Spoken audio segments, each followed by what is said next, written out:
Record your screen in PowerPoint to easily share and explain information that's on your display. Select Insert, Screen Recording. Choose Select Area.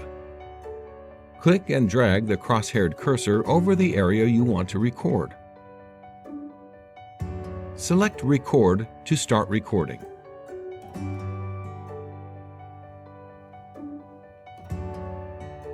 When you're finished, select Stop. Your recording is added to the slide. Press play to watch it. Want to save your capture as its own file? Right-click the video frame and select Save Media As.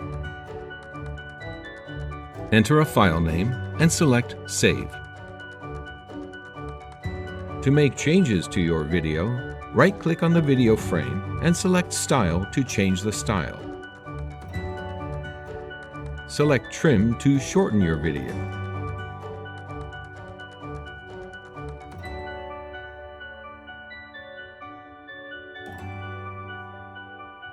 Select Start to set how your video starts.